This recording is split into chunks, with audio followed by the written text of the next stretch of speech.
Hi, my name is Allison Onder, and before I begin, I need to apologize.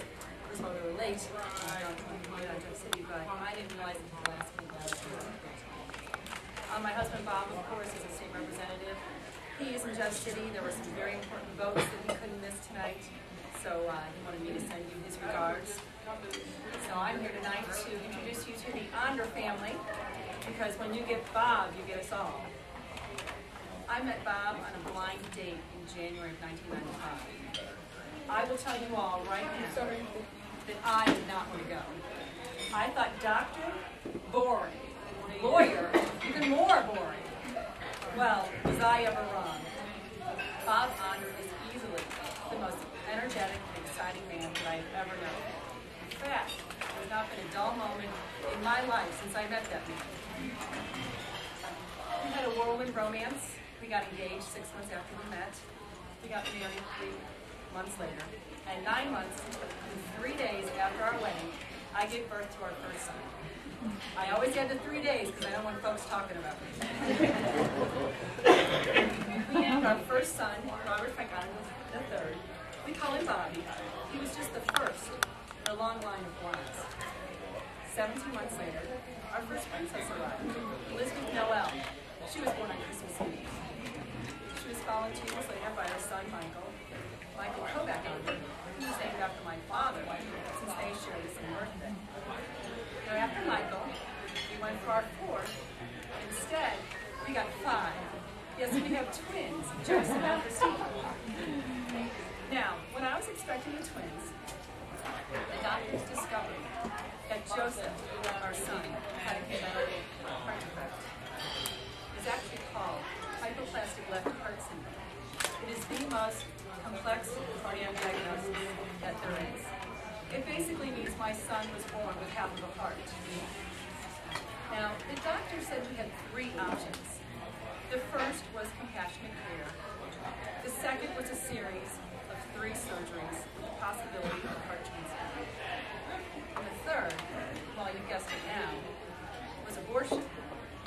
Now, that was never an option for us, but the doctors thought it should be. What still amazes me to this day is that they wanted me to abort this twin Christine too, my little strawberry-haired baby. Bob and I never wavered for a second, and that was indeed a difficult part of our journey. We chose the surgical option. Bob and I spent the first 2 years of Joseph's life, off and on, at St. Louis Children's Hospital, where, providentially, my husband Bob did his pediatric cardiology rotation during medical school. Is that a coincidence? We don't think so. And against all the odds, Joseph has survived. He's such a courageous child. He truly is a walking miracle. So after all that, after twins, well, what was one more? I was 41 when we had baby number 6, our 4th boy.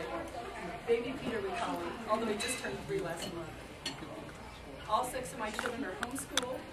We are very thankful that we live in a state where we have that educational choice. And during session, every week, we haul the whole family to Jefferson City in our family van from our home in St. Charles County.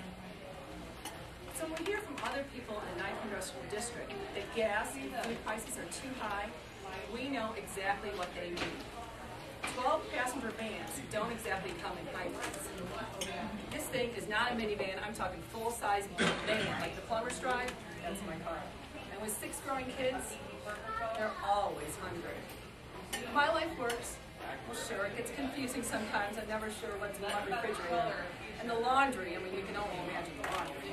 But when I get the opportunity to see my husband and our children get the opportunity to see their father on the house floor, fighting for the right to life, it makes it all worth it.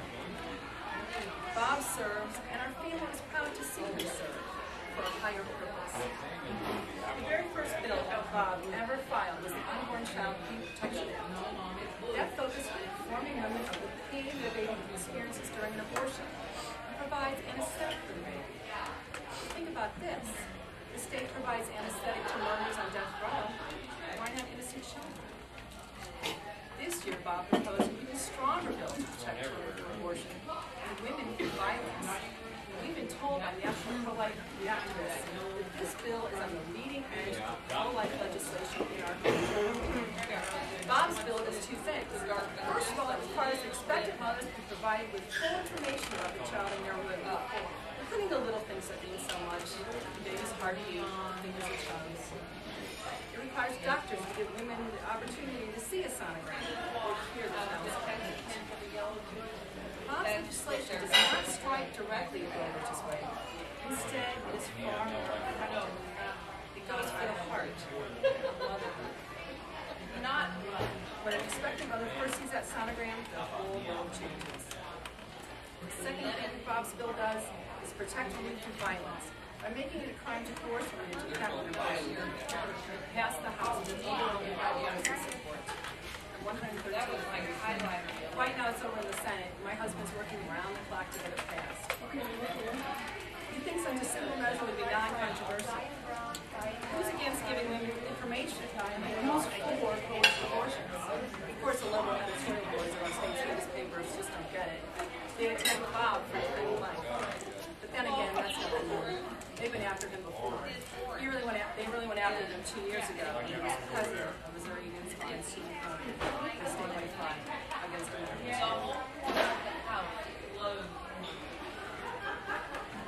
Bob also serves as vice chair on the House Immigration Committee. Last year, he helped Representative Brian Evans get English as the official language of the ballot was corrected.